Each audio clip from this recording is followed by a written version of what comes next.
Well, it got rural drama teachers came out of the woodwork, because it dealt with, and that was that title came from an experience. I had a kid call me and say, I can't come into rehearsal because the hogs got out, and that was their livelihood. This was before the big corporate hog farms, and what are you going to say? I went to a hog auction in 1972 and saw a hog sell for $6,000 in 1972. So this was big time, hog farming. You mean a breeder hog? Yeah, they were flying to Japan. Yeah. I had visions of the hog sitting in first class smoking a cigar and having a drink kind of thing.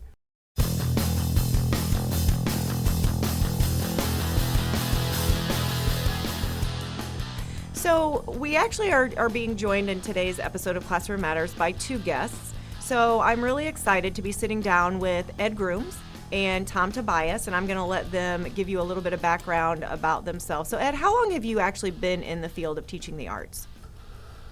Oh, about 45 years now. I was a classroom teacher for 30 years, and then I was a fine arts coordinator for Webster Grove School District.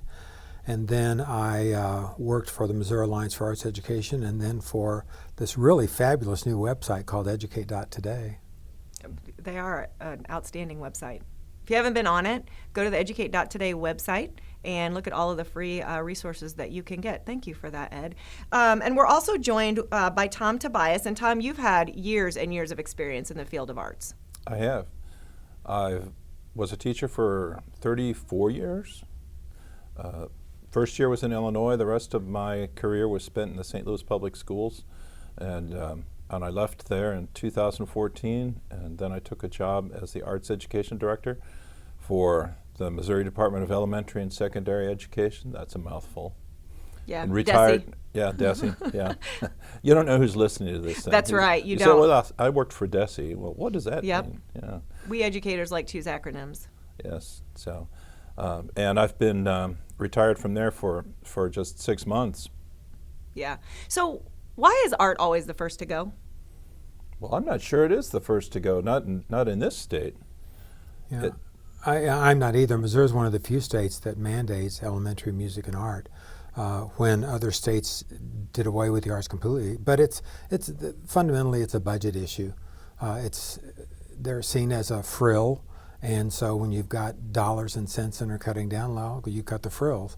And because of the athletic nature of so many of our schools in terms of extracurricular, that would be harder to cut than those that don't have the support of a booster club or the athletic culture that sometimes, especially in the rural areas, is very strong. Mm-hmm. That's not to say that the arts are not imperiled, and there are Right. other states where there have been cutbacks. Just recently, though, there has been a lot of effort put in collecting data to show people in those states what is happening. And if I can use California as an example, California had a lot of arts deserts, and then this agency called the Data Project came to California and did a data study and released it on the state website, the Department of Education website. And so people could actually see these interactive maps of California and these huge arts deserts. And the arts have grown hugely since that time. So that's something that is, we're trying to get off the ground here in Missouri. Mm-hmm. But when we talk about the arts, just for some of the folks that are listening, a lot of times when you say arts, people really just think of art. They just think of art class, right? That's sort of been my experience. But what are other areas that we're talking about when we say the arts? Right, yeah, name them, Ed. Vocal music, instrumental music, orchestras, and of course my area, drama, besides the visual arts. Are considered the arts. And then in Missouri is weak, and a few states are strong, also dance. Mm-hmm. And media arts. And media arts. And media arts are coming into their own more and more. Right. Yeah, we're doing that right now. Mm-hmm. Mm-hmm. So when arts are, and we know that there's the argument it's not something that's tested, and so people aren't wanting to give funding for it, and sometimes it is the first to go, and depending on what state you're in. What do you think is one of the greatest impacts that you have seen in the work that you've been doing in the last 5 to 10 years? What's the greatest impact on kids when they do pull some of the arts from the schools?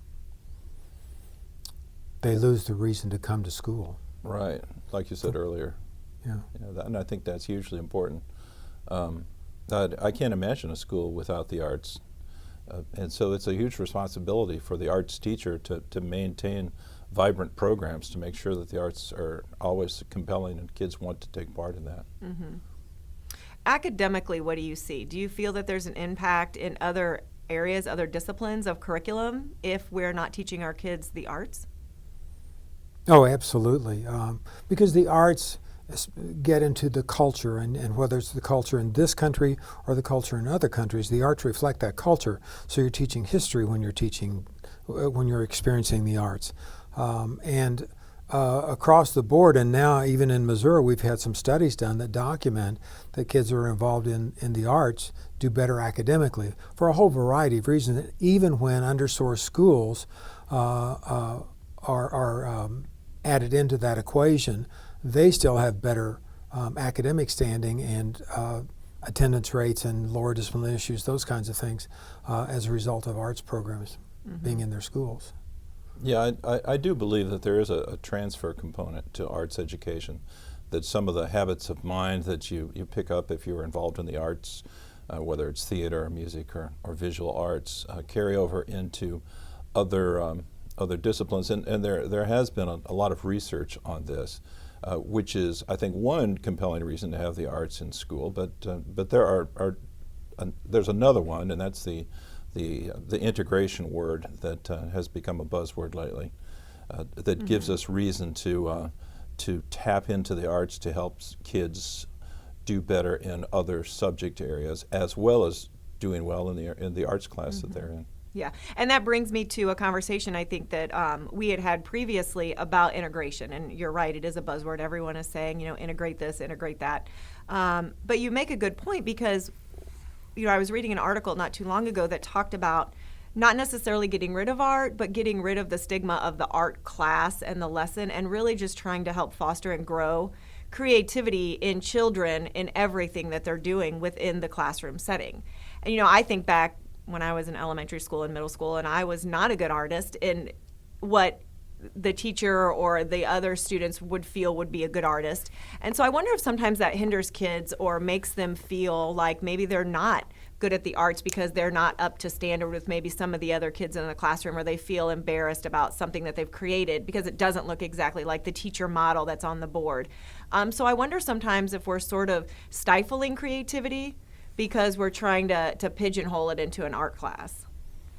Well, number one, I don't think we should have a teacher model on the board for children to imitate. Neither do I. I was going to say that's the teacher you're talking about, not the discipline. Yeah. So that's the arts are they're right now they're transforming themselves. There's kind of a battle going on. There's the arts for art's sake justification for having the arts, and the idea that some of the qualities that are learned in arts class transfer into the subject area, and then there's the arts integration one. And so we've got to have a middle ground somewhere to where I think both of those are justified in schools and can be helpful.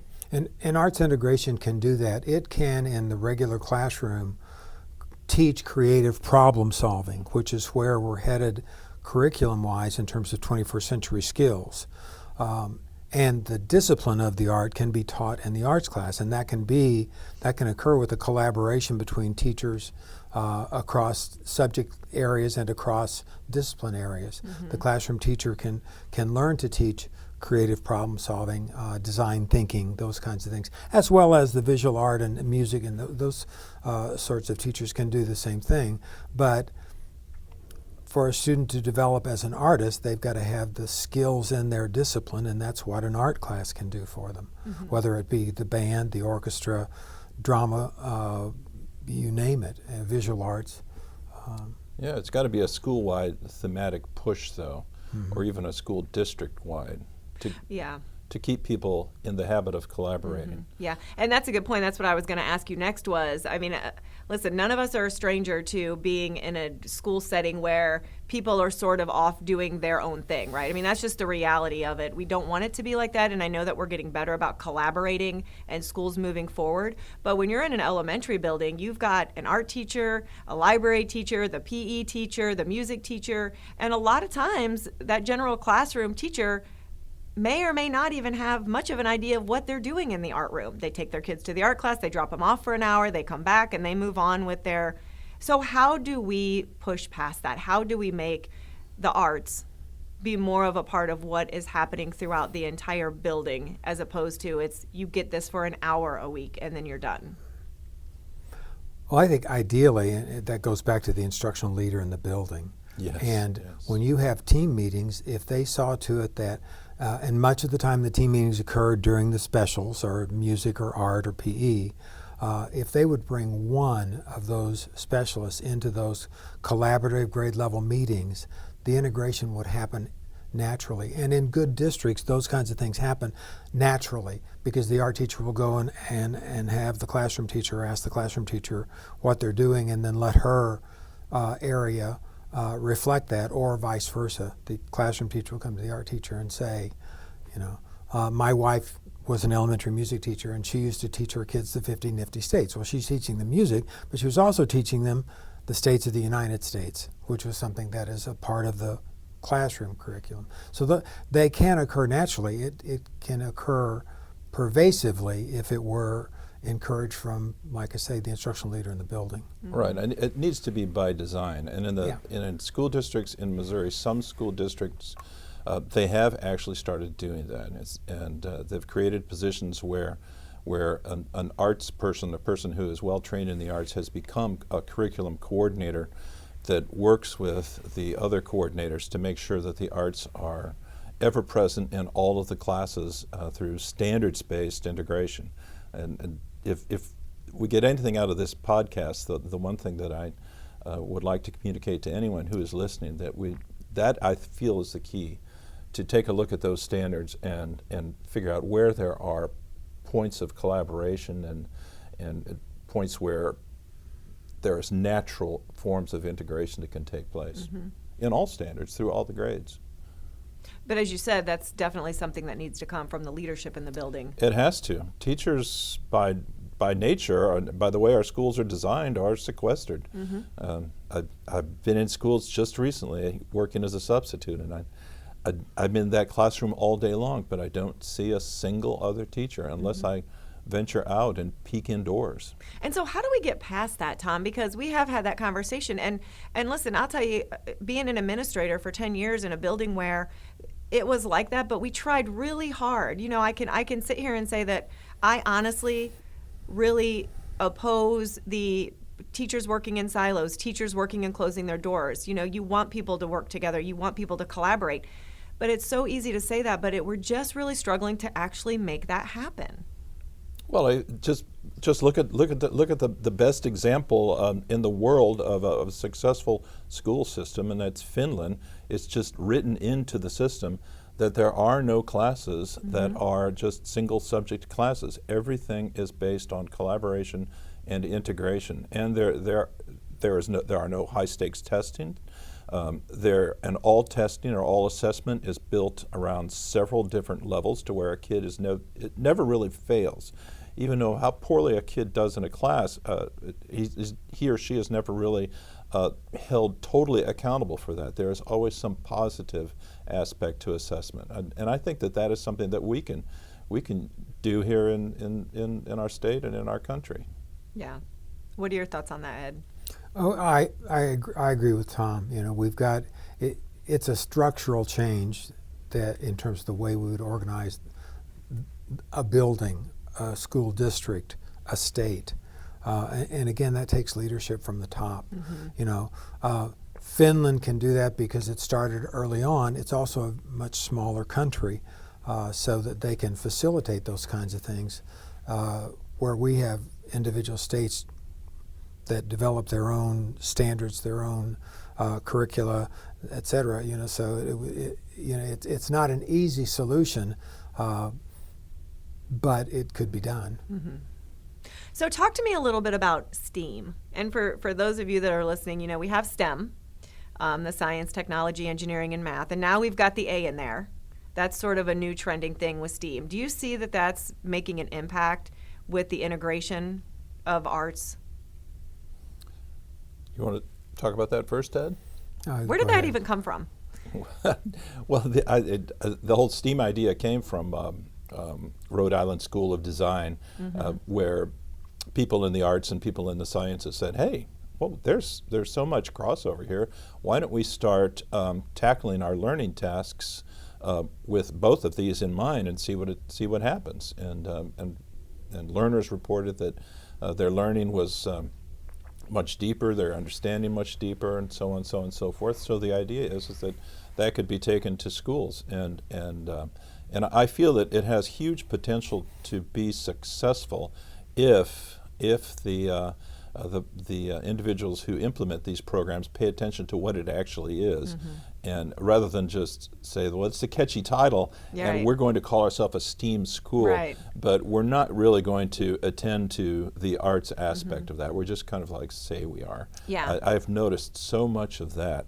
And you know that it is really implemented when, as I said before, those standards are there and that they are assessed on an equal basis, and they are assessed deeply, not so much for learning skills or knowledge, of course that's important, but to achieve understanding. And what would that look like if I walked into a STEAM classroom? How would I know that if they said this is a STEAM school, how would I know? What's the difference between that and another classroom that I might walk into? It would be easier to think in terms of walking into a building.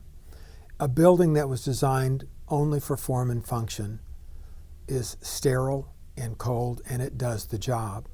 But cathedrals were built to create a feeling in a person when they walked into it of making them feel smaller, to feel a very small part of a much bigger experience. And that's where aesthetics come into play. So a STEAM building you would walk into and not notice its form or function, although it would be there, but you would have a feeling created by that building.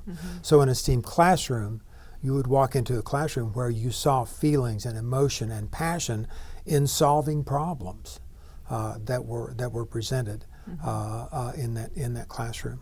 And it's possible that you could not really tell what kind of a class it is. Wait, is this a math class or is this a dance class? Which 20 years ago, that would have been unheard of, right? But now that's really what we want to see.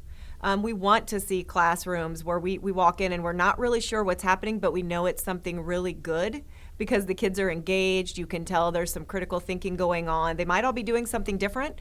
Who knows? But I think that's a good point, Tom, that you might not know what it is. Right, which goes back to that idea about how schools are in Finland, where project-based learning, integrated learning is always put at the forefront of what the school is trying to achieve, and so those sequestered classes, math, science, so on and so forth, just don't really exist. All subject area is integrated and intertwined, just like it is right now. In this conversation that we're having. Yeah, we're all over. And all the students, all the students can find a place where they belong. Arts integration is really another name for theater. Right. If you walk into a theater classroom, it is the most collaborative of the arts. And if you're interested in math, you can design and build models of the sets. If you're interested in writing, you can write the script. If you're interested in clothing, you can design the costumes. If you're interested in the visual arts, you can paint the sets and design them. So it's that kind of interaction among students that creates that collaborative experience that is ultimately project-based because it goes up and people watch it. And if it's done right, then it's authentically critiqued. Right. Do you think that we're developing our teachers in a way to execute that kind of teaching? I think we're trying to. I've had some conversations with teachers recently about a variety of programs where that kind of thinking is being explored through special workshops and professional development. But I think the problem is that everybody's skeptical, and the teachers return to the schools and it's like, oh, well, we did that, but are we going to really put it into action? Are we going to really do this? Because there is no administrator who is saying, come on, let's do this. Instead, they're more interested in counting beans and taking attendance and solving discipline issues rather than making sure that there's learning and understanding going on in the school all the time. I say this because I've been in several schools recently, and I just keep seeing this, and nobody really knows who I am or what I could possibly do. Right. But I've seen it. So as was said before, it's got to come from on top. That's where it really has to begin. And on top may not necessarily mean the traditional administrator. Perhaps there is a different model to where groups of teachers get together with administrators and they all become the top. I mean, why do we have to be so hierarchical in schools? Yeah. Do you think we'd have to change our whole school system design in order to accommodate that? Because earlier, Ed had mentioned, well, when we have our plan times, when teachers have their plan times, they're having their plan time while the arts teachers are with the children. And at the beginning of the school year, I know when people are planning their schedules, it's, well, we got to figure out when we're going to have art and music and everything first, so we know so they're really separated out from the beginning of the year. And then we've got the issue of traveling teachers. And I don't know how you feel about the traveling teachers, but I've been in a few districts where it seemed to be a real issue with these teachers going from building to building on different days, and it was confusing for the kids. And so, where do we go with that issue? Right, it has to be by design. And I don't. It would definitely affect the design, but it can be small. It could be small in incremental changes. For example, like I said, one arts teacher with a substitute on the day of a team meeting could attend that team meeting. Not all of the arts teachers and then bring in all, I mean, that's not practical and it's not really realistic. But just that kind of beginning collaborations that establish the relationships that you're talking about that don't get a chance to happen now because of the isolation, because of the schedule. So it could be done. It goes back to having the will to do it. And it is done in some schools because the art teacher is across the hall from the third grade teacher, and they become friends and they work together. My wife collaborated with the art teacher throughout her career when she was an elementary music teacher, and also with the grade level teachers, and they coordinated their units and they worked together to give the kids the best education possible. And it happened, one, because of instruction or leadership from the top, but also it just happened organically. Right, and you mentioned a cathedral earlier, Ed, and I think that's a really good illustration, because when you walk into a cathedral, you know that there's a potential for joy. And if you walk into a school, do you get that same feeling? Is this a joyful place? And chances are that if the arts are really attended to, it is a feeling that carries over in the attitudes of all of the people who work there and the children. Yeah, I would agree with that. You talked about assessment a little bit earlier. So talk to us a little bit about how can you assess children on their creativity and on their skills in arts? How do we go about doing that? Well, there are lots of tools available that are examples. The Buck Institute, the project-based learning people that have spread that idea throughout the country, is a great resource, but they're not the only one. The standards, the new art standards themselves have a variety of assessments that are built into their structure that are available for all teachers that are focused on assessing creativity and depth of creativity and understanding. Yeah, they're cornerstone projects where... Right, that's what I was talking about. Where there's a project that is done at the end of several units that demonstrates the knowledge that was gained. Because if I were a visual arts teacher and I had kids for 55 minutes and I have every student in the building, you can understand that they don't have the time, when they only have them once a week, to take an hour and assess them on X. But if you have a cornerstone project that comes at the end of the year, that's practical, doable, and something that can really demonstrate what they've been teaching all year without keeping them from doing art with their students. Yeah. And if other disciplines are involved. Right.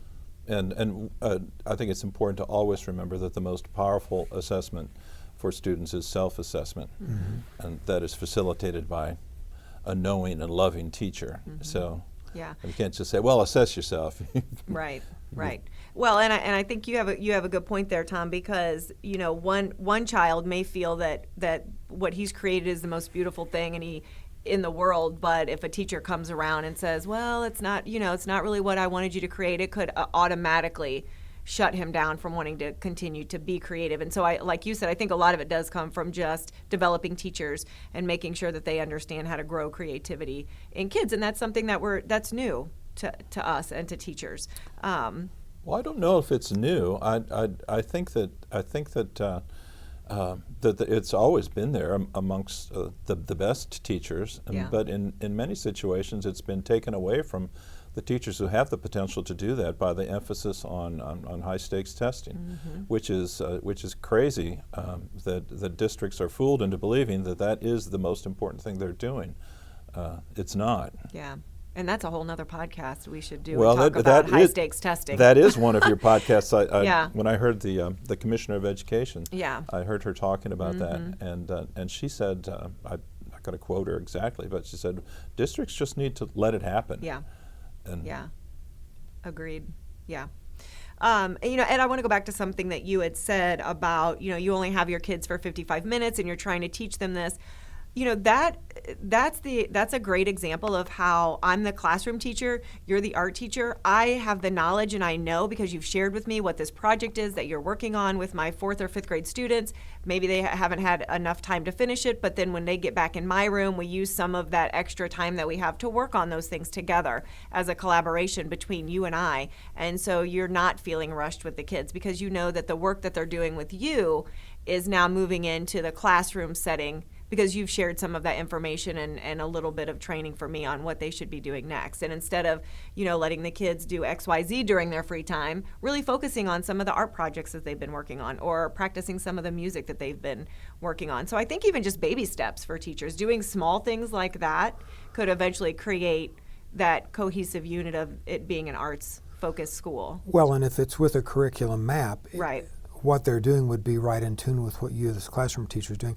I remember Webster Groves, one of the elementary schools, had this wonderful community project that they did, and the kids drew maps of the community downtown and interviewed store owners and that sort of thing. And it was a social studies unit that was being done on a particular grade level, but they studied the music of the town and of the times and did drawings and paintings of the storefronts downtown or created their own ideal communities. Well, so if they were coming back to my classroom to continue their project, they're actually continuing a social studies project, and at the same time they're learning the visual arts skills that in the arts class in order to make the execution of that community building or whatever it is even better. So it can be done so that it's not come in here and finish your artwork or finish your painting or work on your music, but continue the work of this integrated unit on the community that we're all doing. Mm-hmm. sounds like there could be some sidelines for environmental studies. Oh, and that was a part of it too. And math and structure and architecture. Mm-hmm. Yeah, what we describe is just like integrated learning and Right. collaborative learning. So. Yeah. What are some of your fondest memories of learning art when you were in school? When I was in school? Yeah, because you both went into the field of teaching the arts. So you had to have had experiences when you were in your public school career that really grew a fondness for that. Well, for me, since my background is in visual arts, anyone who would nurture me in the visual arts, that's all I really expected. I'm a little bit critical though of my upbringing in the arts because throughout my whole education, I never really understood exactly what the arts meant as far as culture is concerned and history. And I think teachers shortchange kids when they don't always figure out a way to address that in dance, theater, music as well. It's so important to have that. Mm-hmm. What about you, Ed? Well, this is funny because Tom and I had similar experiences. I had horrible experiences in the arts, in visual arts and in what was the? Oh, and in drama.